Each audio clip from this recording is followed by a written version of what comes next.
Buenos días, mi nombre es Yasmín Villamizar Carrillo, coordinadora pedagógica de la modalidad familiar Desarrollo Infantil en Medio Familiar en el municipio de Piedecuesta.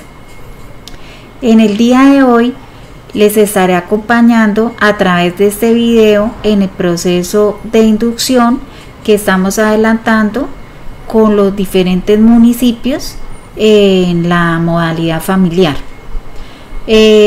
Vamos a trabajar el tema de caracterización y planeación en el marco del acompañamiento familiar y grupal.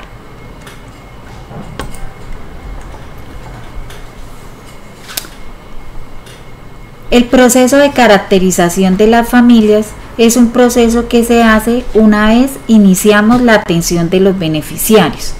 La caracterización de los niños, niñas, mujeres gestantes, sus familias y la comunidad es un proceso que comprende la recolección y consolidación de la información, de las características individuales y grupales de los usuarios del servicio, desde lo poblacional, lo territorial, lo comunitario, lo social, económico y cultural. Este proceso, como les dije, inicia con la implementación del servicio y por ser dinámico debe ser ajustado en el momento que se requiera. La caracterización de estas familias se debe permitir conocer sobre los usuarios las siguientes características. O sea, a través del proceso de caracterización nosotros vamos a conocer cuál es la situación de nuestros beneficiarios en cuanto a garantía de derechos. Podemos incluso a través de la caracterización identificar si hay niños, niñas, madres gestantes que están siendo víctimas de vulneración de derechos en cuanto a maltrato infantil o violencia intrafamiliar. Podemos conocer las formas de interacción, intereses y procesos de desarrollo en los niños y niñas. Podemos conocer el contexto sociofamiliar y cultural de nuestros usuarios, que incluye la diversidad de los integrantes de su familia en términos de sexo, género, etnia, nacionalidad, si tenemos usuarios en condición de discapacidad y su diversidad en cuanto a estructura y tipología familiar.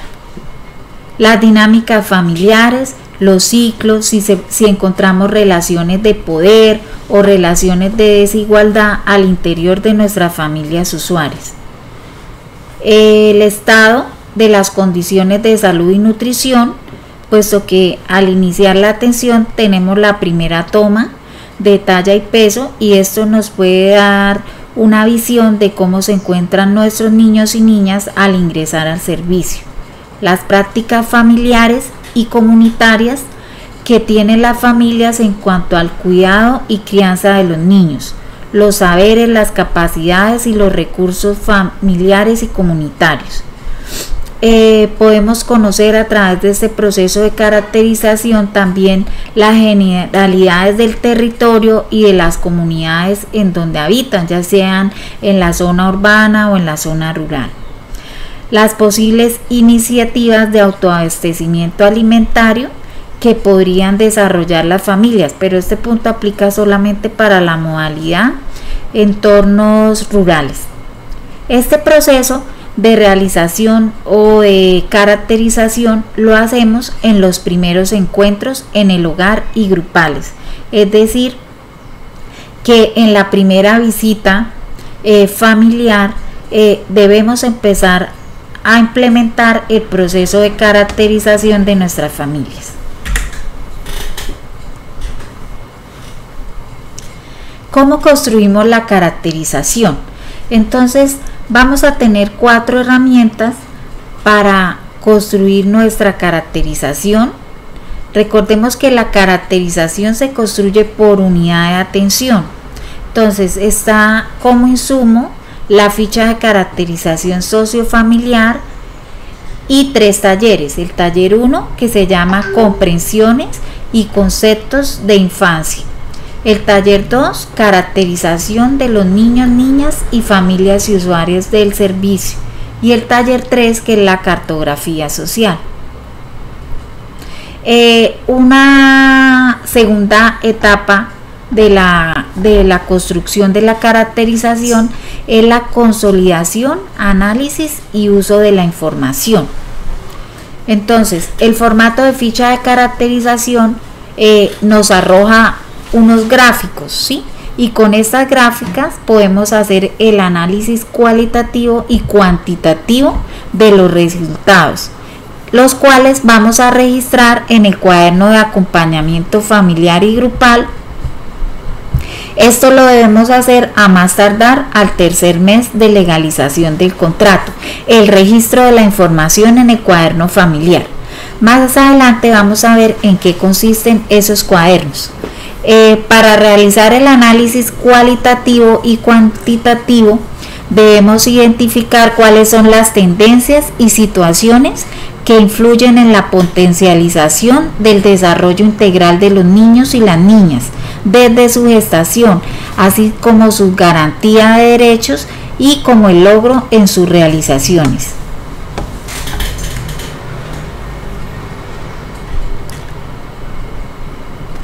Bueno, entonces vamos a iniciar con el primer insumo de la etapa 1, que es la ficha de caracterización. Primero que todo debemos usar una versión vigente de la ficha de caracterización.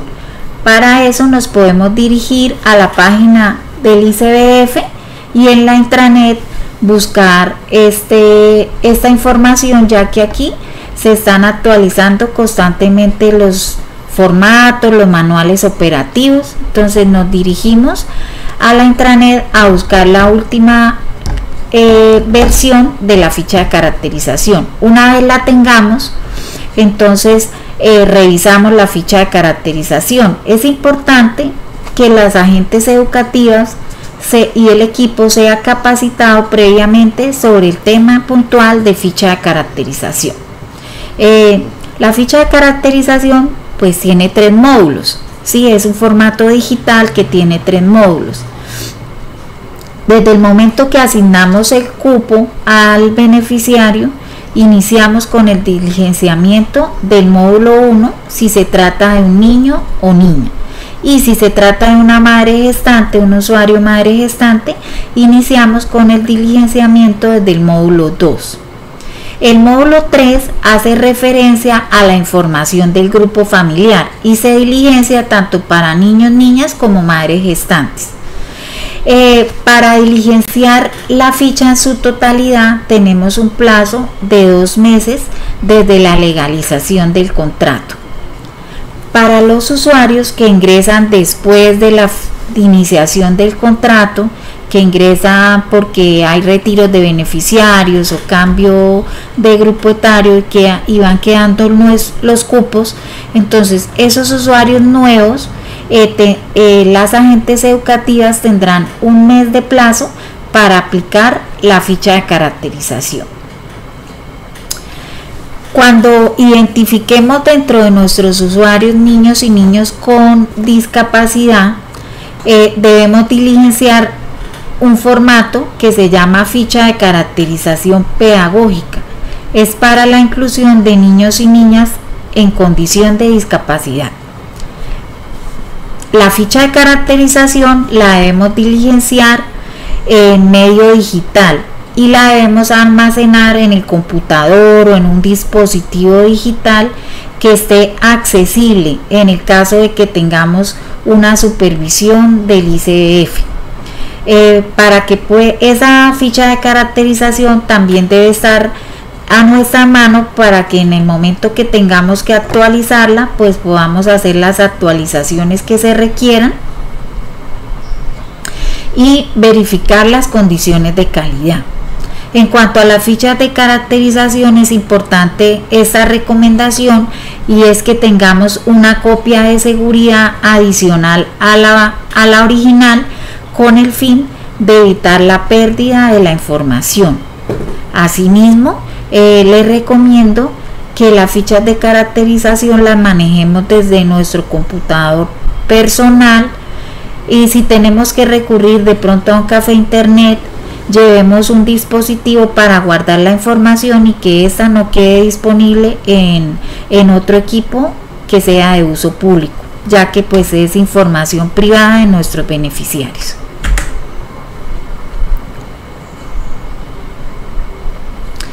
El siguiente insumo para construir el diagnóstico es el taller de comprensiones y concepciones de la infancia.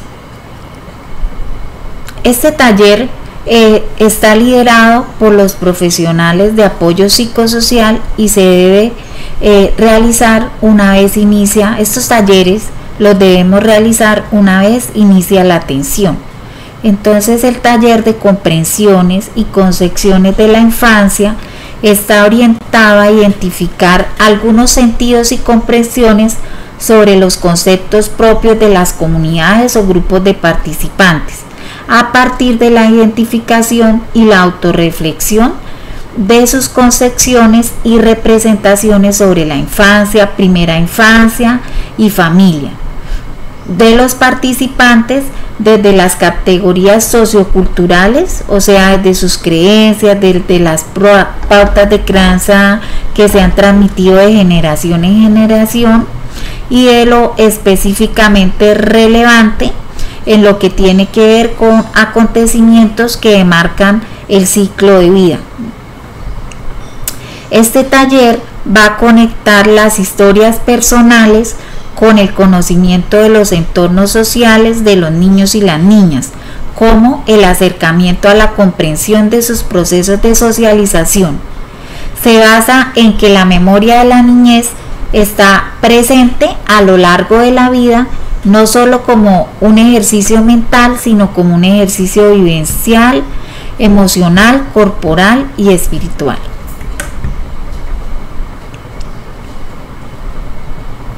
El taller número 2 es la caracterización de los niños, niñas y familias usuarias del servicio. En la realización de este taller debemos tener en cuenta algunos insumos como son la valoración nutricional inicial de los niños y las niñas, que se da de acuerdo a los datos antropométricos. En cuanto otro insumo es el seguimiento al desarrollo de niños y niñas. Entonces es la primera observación que vamos a consignar en el cuaderno del seguimiento al desarrollo infantil. Este va a ser nuestro insumo para poder realizar esta actividad. La consolidación de los datos de las fichas sociofamiliares. ¿En relación a qué? En relación a la situación y requerimiento de salud en los niños y las niñas, en la atención nutricional y de vacunación, en la atención del seguimiento al crecimiento y desarrollo, en las prácticas de crianza de las familias, en especial aquellas que vulneran los derechos de nuestros niños y niñas, y en los hábitos alimentarios.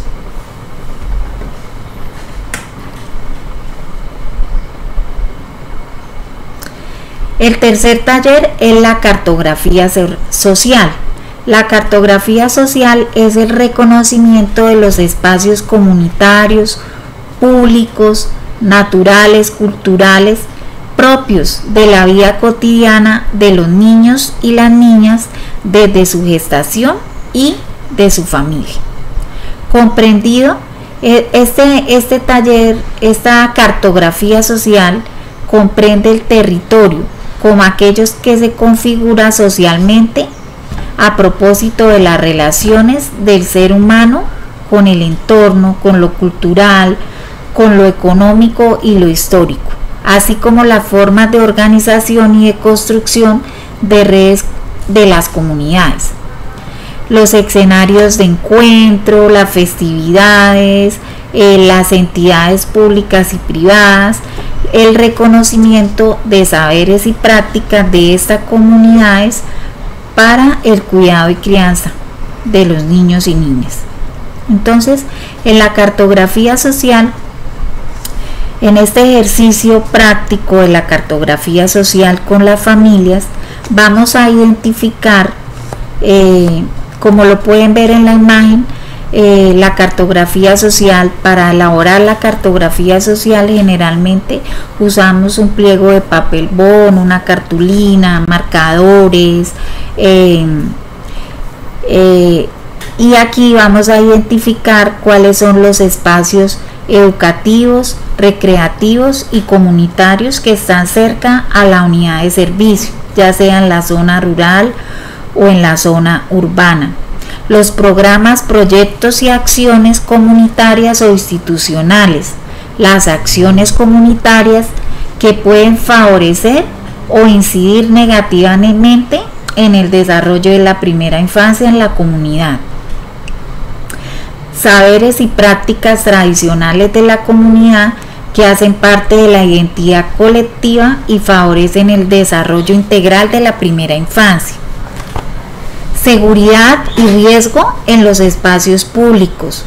También vamos a identificar en esta cartografía social las rutas de emergencia en el territorio, ya sean comunitarias o institucionales, las organizaciones locales o institucionales, el acceso que tienen las familias a los servicios sociales, educativos y sociojurídicos, el acceso al agua potable para el consumo humano, el manejo de residuos y las redes de atención que tienen las familias en cuanto a salud institucional y comunitaria.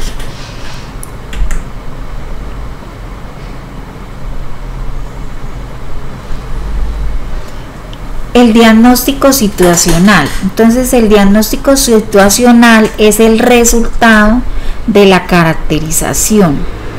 Es el documento que elaboramos con los insumos mencionados anteriormente: la ficha de caracterización, los 3 talleres, las escalas de valoración cualitativa, el diagnóstico nutricional. Con esos insumos, en cada unidad de servicio vamos a construir el diagnóstico situacional. Entonces, es el resultado de la recolección de información que, mediante las diferentes herramientas metodológicas primarias como talleres participativos, cartografías, encuestas, permiten un acercamiento a las condiciones, características y necesidades de nuestra población.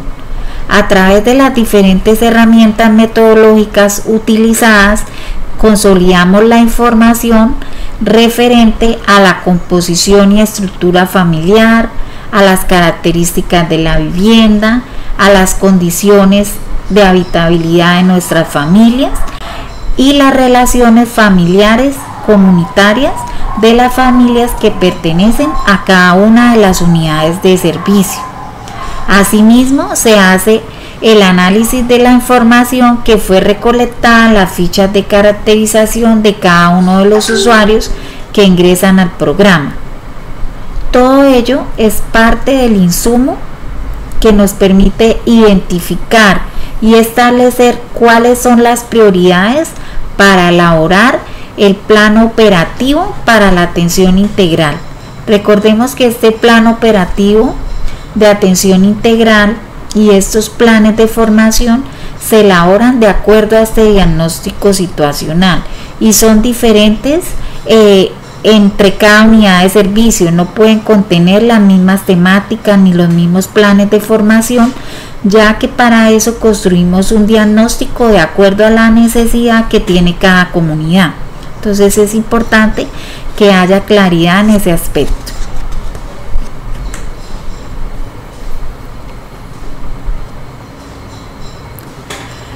A continuación vamos a hablar del acompañamiento grupal y familiar en la modalidad desarrollo infantil en medio familiar.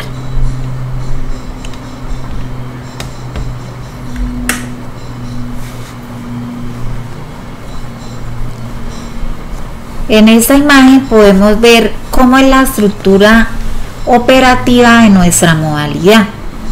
Entonces tenemos 300 usuarios por cada coordinador. Nosotros con 300 usuarios tenemos 6 grupos de atención o 6 unidades de servicio.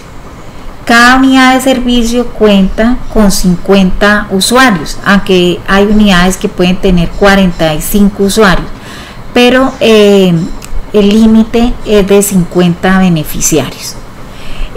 Las unidades de servicio entonces cuentan con un agente educativo, un auxiliar pedagógico, un apoyo psicosocial, un apoyo nutricional y un coordinador. Cada unidad de atención se divide en 3 grupos de atención, los cuales son atendidos en días diferentes una vez por semana. Cada unidad, por los 300 usuarios, tenemos 2 profesionales psicosociales y un profesional de salud y nutrición.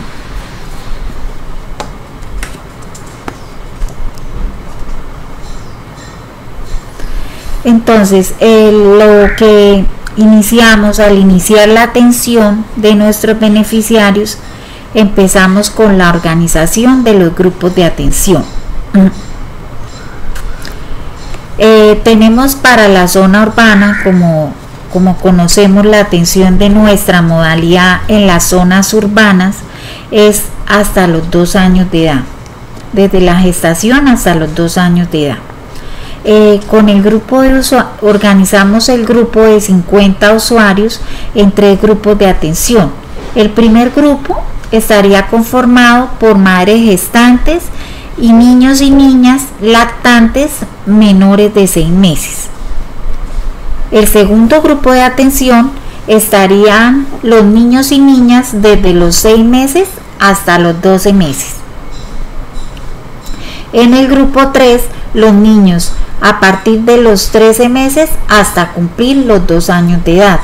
Una vez el niño o la niña cumpla los 2 años de edad, debe ser retirado de la modalidad y remitido a otra modalidad de atención para la primera infancia. Para las zonas rurales podemos atender niños mayores de 2 años. Entonces, la organización de los grupos va de la siguiente manera. En el grupo 1 atendemos madres gestantes, niños y niñas lactantes menores de 6 meses hasta niños y niñas hasta cumplir los 12 meses de edad. En el grupo de atención 2, niños y niñas desde los 13 meses hasta los 2 años y 11 meses de edad. En el grupo de atención 3, niños y niñas entre los 3 a los 5 años. Esto también depende de la focalización, del contexto, del territorio. Esta es una guía de cómo se debe realizar, pero también debemos tener en cuenta si tenemos más cantidad de niños en algún grupo etario, entonces debemos organizar esos grupos de acuerdo a nuestros usuarios, a los usuarios que focalizamos para la unidad de servicio.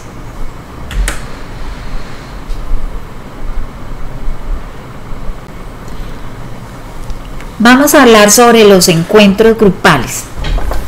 Los encuentros grupales son una estrategia de atención a través de la cual promovemos el fortalecimiento comunitario a favor del desarrollo integral de la primera infancia y el bienestar de las madres gestantes, a partir del reconocimiento y diálogo de saberes entre las familias y la comunidad, frente a las prácticas y acciones priorizadas en el plan de acompañamiento grupal.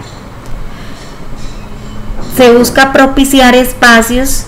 En estos encuentros grupales buscamos propiciar espacios de reflexión, diálogo, juego, recreación y experimentación para compartir conocimientos, herramientas y experiencias sobre las prácticas de crianza y los procesos de desarrollo de niños y niñas desde su gestación. Con estos encuentros grupales vamos a enriquecer las interacciones entre las niñas y los niños y los adultos para que les permitan vivenciar múltiples formas de ser y estar, desde sus capacidades para fortalecer los saberes del talento humano, las familias y la comunidad.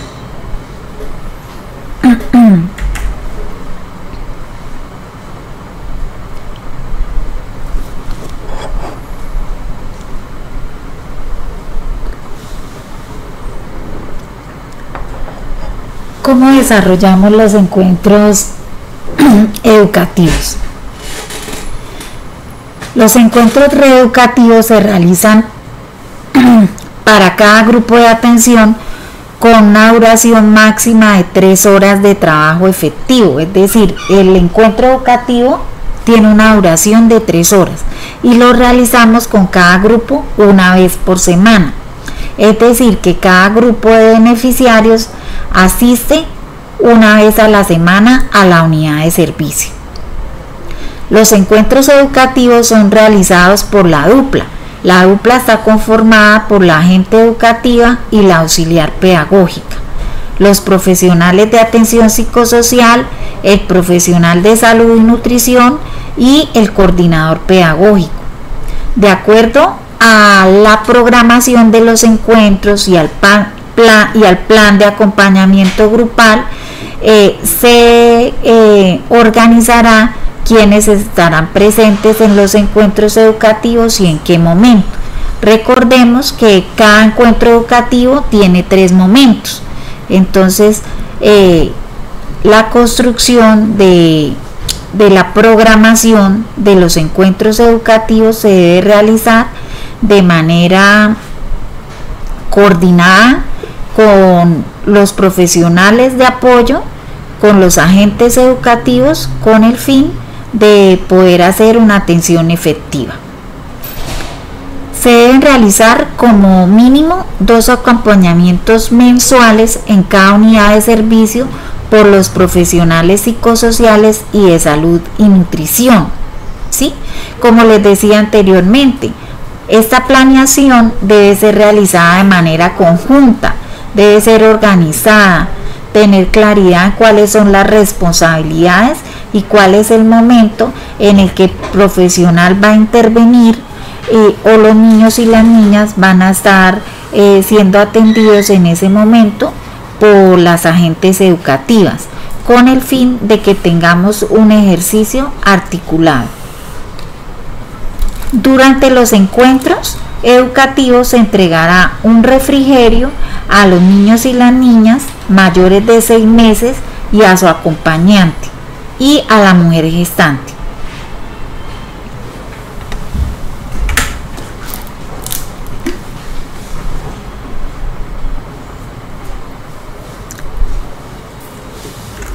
El agente educativo a cargo de la unidad de atención debe realizar el registro de la asistencia mensual de la RAN. Es un formato que debe estar disponible en el lugar donde se realizan los encuentros educativos y se debe diligenciar 1 hora después de haber iniciado.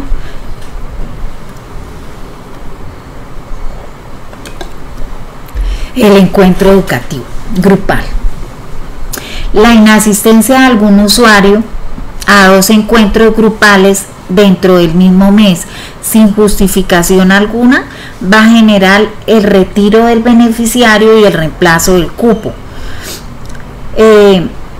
Para aquellas familias que desean seguir pero de pronto no tienen una justificación por su inasistencia, se establece el compromiso con ellas frente al deber asistir a los encuentros, y de volver a incurrir en la misma situación se procederá al retiro del servicio, lo cual quedará registrado, notificado y firmado por la familia en el cuaderno de novedades. Las familias que tengan situaciones como cirugías, una calamidad doméstica y una incapacidad tendrán excusa por su inasistencia. Entonces no sería motivo de retiro, puesto que tienen un soporte o deben presentar un soporte de sus inasistencias. En cuanto a las madres gestantes, se otorga como periodo máximo de ausencia a los encuentros educativos grupales 2 meses posteriores al parto, en el periodo de puerperio. siempre que las condiciones médicas de la madre lo permitan. Es importante señalar que durante este periodo vamos a conservar el cupo de la madre usuaria, y en este sentido ella va a continuar recibiendo la ración para preparar el paquete alimentario y las visitas o los encuentros en el hogar por parte de las agentes educativas o los profesionales de acompañamiento.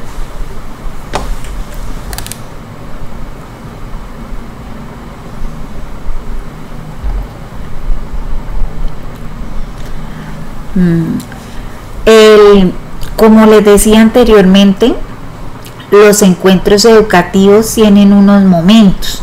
En el primer momento es la bienvenida, que es un saludo motivado con una actividad rompehielo en la cual motivamos a la familia hacia el tema que vamos a trabajar ese día. Tiene aproximadamente una duración de 40 minutos. En este espacio de tiempo pues vamos a dar la bienvenida a los usuarios, la organización, tratando de mantener el distanciamiento social. Por ahora que estamos con este tema del COVID-19, vamos también a intervenir en cuanto al tema del uso del tapabocas dentro de los encuentros educativos, y vamos a tener en cuenta todos los protocolos de bioseguridad. Esa parte la podemos hacer en el momento de la bienvenida, y pues durante todo el transcurso del encuentro vamos a verificar que los usuarios tengan puesto el tapabocas, así como sus acompañantes. El segundo momento es el trabajo conjunto de adultos y niñas. Adultos, niños y niñas, donde las agentes educativas serán las facilitadoras de las actividades, teniendo en cuenta las actividades rectoras como el juego, el arte, la literatura, la exploración del medio. Para esto tendremos una hora. El siguiente momento es el trabajo independiente con adultos y niños. En este espacio es donde intervendrían los profesionales de acompañamiento, ya sea psicóloga, trabajador social o nutricionista, quienes en ese momento del encuentro educativo estarán a cargo del grupo de adultos, mientras que las agentes educativas estarán con los niños y las niñas.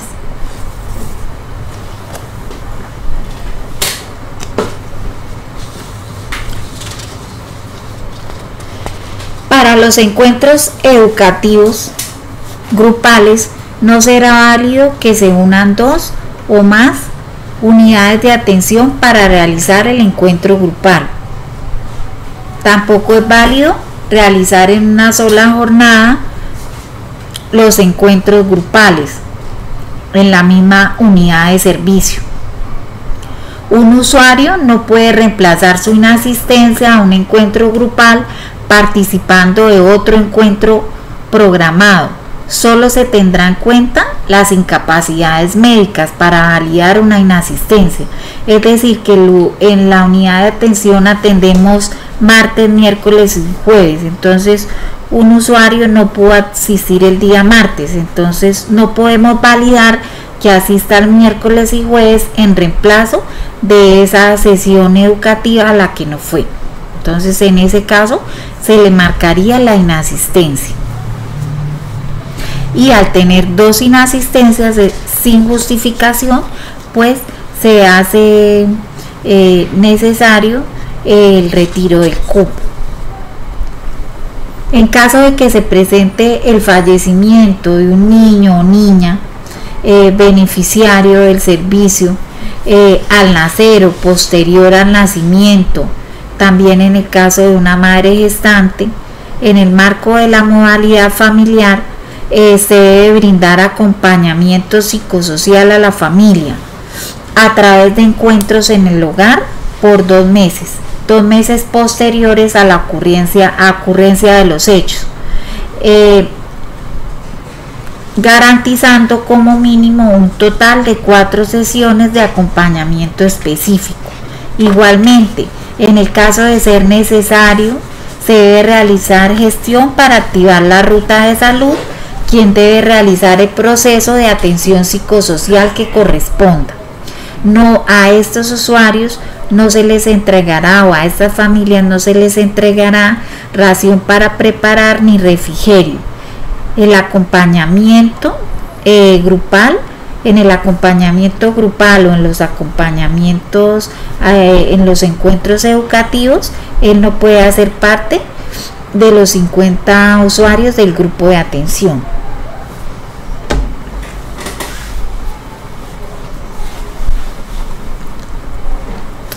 El encuentro, ahora vamos a hablar sobre los encuentros en el hogar. Entonces, el encuentro en el hogar se realiza mínimo una vez al mes. Tiene una duración de 60 a 90 minutos para cada familia y se debe llevar a cabo en los espacios donde habitan los niños, niñas, mujeres gestantes y sus familias. Los encuentros en el hogar son realizados por los profesionales de atención psicosocial, profesional de salud y nutrición o el agente educativo, de acuerdo a la necesidad de apoyo que requiera la familia y según el plan de acompañamiento definido para cada familia. Para los encuentros en el hogar debemos enviar previamente una programación de los encuentros mensuales, donde debe ir detallada la hora de inicio o la hora de finalización, el tema a tratar y el responsable de esta visita. De acuerdo con lo anterior y teniendo en cuenta el objetivo de los encuentros educativos en el hogar, no sería válido citar a varias familias en un mismo hogar o en un mismo sitio, puesto que la planeación y los objetivos para cada familia deben ser diferentes y están según las necesidades de cada familia. Asimismo, debemos llevar un cuaderno de acompañamiento familiar para cada usuario. Esto aparece en esta nueva versión del manual operativo, el cuaderno familiar y el cuaderno grupal, que más adelante les explicaré en qué consisten estos cuadernos y cómo los vamos a manejar.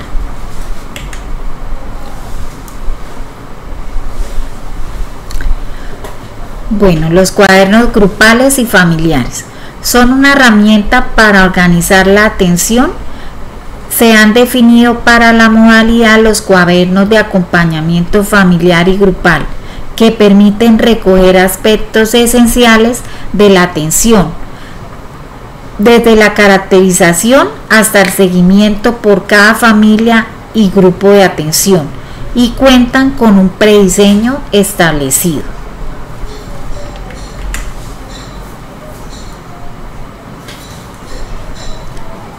El cuaderno familiar. El cuaderno familiar es un instrumento que permitirá recopilar la historia del acompañamiento de cada una de las familias usuarias. En este vamos a consolidar todos los espacios necesarios para registrar la información pertinente sobre la caracterización, la planeación e implementación. Aquí vamos a consignar los planes de acompañamiento familiar, las planeaciones pedagógicas de los encuentros en el hogar, las acciones de acompañamiento específico de los profesionales de psicosociales y de salud y nutrición, el seguimiento al estado nutricional, las prácticas y acciones, el desarrollo de los niños y las niñas, y la valoración del proceso de acompañamiento, entre otros procesos o entre otros aspectos claves en la atención. En este sentido, el cuaderno es un instrumento compartido entre todo el equipo de atención de la modalidad de desarrollo infantil en medio familiar y va a estar liderado o custodiado por el agente educativo. Él va a tener la responsabilidad y la custodia del cuaderno. Sin embargo, como lo podemos ver en el cuaderno, de los profesionales de acompañamiento psicosocial y nutricional deben registrar todas las atenciones que le realicen a las familias. Asimismo, en este cuaderno vamos a registrar el seguimiento al desarrollo de los niños y las niñas. Anteriormente teníamos un cuaderno específico para realizar esta acción. Ahora la vamos a incluir acá en el cuaderno de acompañamiento familiar. Entonces, cada familia debe tener su cuaderno, pero el cuaderno no se lo vamos a dejar a la familia. El cuaderno lo va a tener el agente educativo, él lo va a tener en custodia, y en la medida en que las demás personas del equipo lo requieran, pues lo va a solicitar al agente educativo para el diligenciamiento, o lo puede hacer cuando realice el acompañamiento a la unidad de servicio.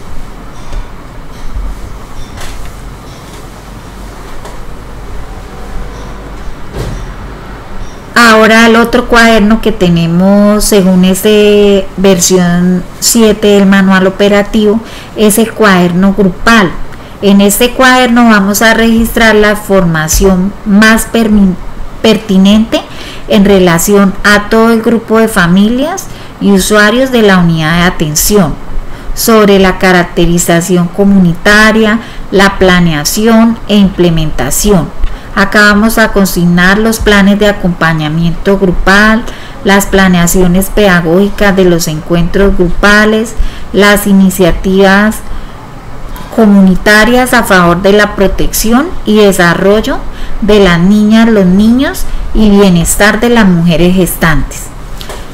Vamos a tener en este cuaderno el seguimiento a las prácticas y acciones del grupo, entre otros aspectos claves para la atención. Este cuaderno pues es un instrumento compartido por todo el equipo interdisciplinario de la unidad de atención y de los servicios de desarrollo infantil en medio familiar, y quien va a liderar y va a tener la custodia de este cuaderno, así como el cuaderno familiar, va a ser la agente educativa.